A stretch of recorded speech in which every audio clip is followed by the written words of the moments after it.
और आप बटुकेश्वर दत्त के बारे में जानते हैं। बटुकेश्वर दत्त शहीद आजम भगत सिंह के साथी थे और इस देश की आजादी के लिए उन्होंने एक बड़ी कुर्बानी दी, बड़ा बलिदान दिया है।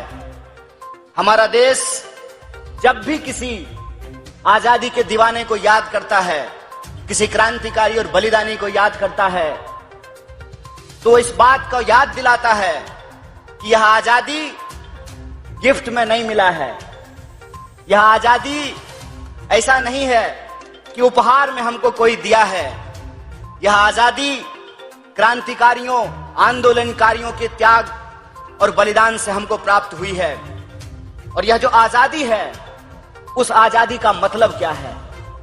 उस आजादी का मतलब है कि इस देश के भीतर पैदा होने वाले, कश्मीर से लेकर के कन्याकुमारी तक, गुजरात से लेकर अरुणाचल प्रदेश तक, वो तमाम लोग चाहे मंदिर जाते हों, मस्जिद जाते हों, गुरुद्वारे जाते हों, चर्च जाते हों, चाहे उनकी पूजा पद्धति कुछ भी हो, चाहे वो टोपी लगाते हों, चाहे वो तिलक लगाते हों, वो तमाम लोग जो इस देश के नागरिक हैं, उनको हमारे संविधान ने, डॉक्टर बाबा साहब भीमराव अंबेडकर द्वारा रचित संविधान ने बराबरी का अधिकार दिया है। हम इस देश के नागरिक हैं और इस देश का नागरिक होने के चलते हमारा कुछ अधिकार है, हमारा कुछ कर्तव्य है। हमारा अधिकार यह है कि इस देश में हम सरकार को टैक्स देते हैं और सरकार का कर्तव्य यह है कि वो बदले में हमारे रोजी रोटी, कपड़ा, मकान, शिक्षा, स्वास्थ्य, सड़क, बिजली, पानी की व्यवस्था करेगी। हमारा कर्तव्य यह है कि हम अपने आजादी को, अपने संविधान को, अपने तिरंगे झंडे को सम्मान करेंगे। और सरकार का कर्तव्य यह है कि हम जो उनको टैक्स का पैसा देते हैं, उससे हमारे आने वाली भविष्य को सुरक्षित रखा जाएगा, हमारी आने वाली पीढ़ी को सुरक्षित रखा जाएगा।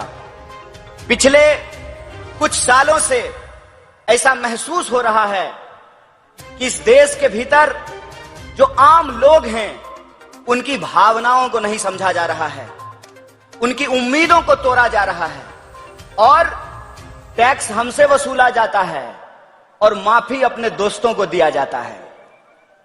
हम अगर कर्जा लें तो हमको डिफॉल्टर घोषित करके, आम किसान अगर हैं तो उनको जेल में डालते हैं, उनको आत्महत्या करने के लिए विवश करते हैं।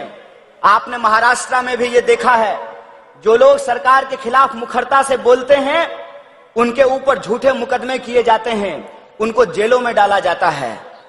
हिंदी सिनेमा है एक, उसका नाम है सौदागर, और सौदागर फिल्म का एक गाना है, ये इलू इलू क्या है, ये इलू इलू।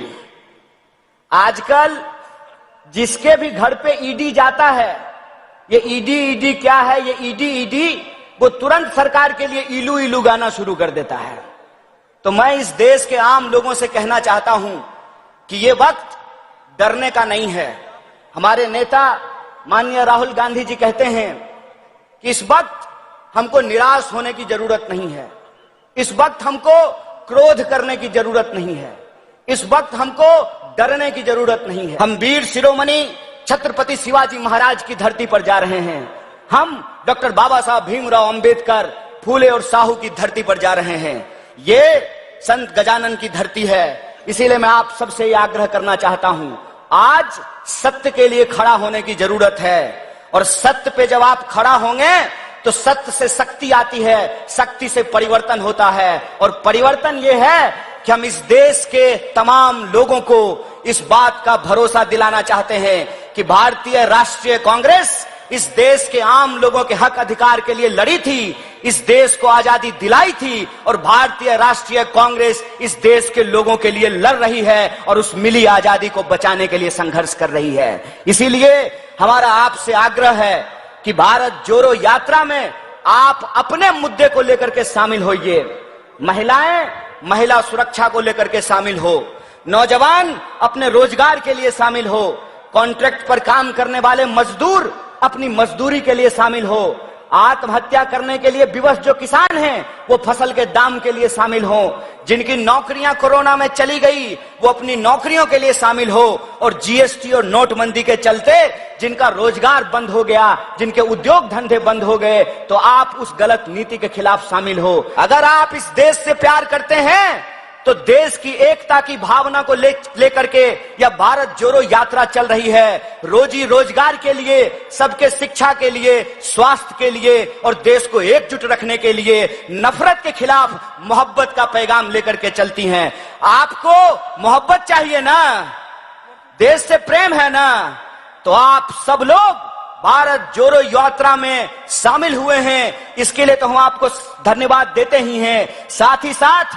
आपसे अपील करते हैं कि प्रेम की यह मुहिम नफरत के सामने झुकनी नहीं चाहिए। और राहुल जी की एक बड़ी शानदार आदत है, राहुल जी चोर को चोर मुंह पे बोल देते हैं, और चोर को चोर जब आप मुंह पे बोल देते हैं ना तो साजिश की जाती है। उस साजिश के खिलाफ हम तमाम लोगों को एकजुट रहने की जरूरत है। यह संघर्ष देश को बचाने की संघर्ष है। यह लड़ाई दो तरह के लोगों के बीच है, एक वो लोग हैं जो देश को बेच रहे हैं, एक वो हम लोग हैं जो देश को बचा रहे हैं। आप देश को बचाने के लिए तैयार हैं तो भारत जोड़ो यात्रा कदम दर कदम दिल को जोड़ते जाएगी और अपने लक्ष्य को जरूर पूरा करेगी।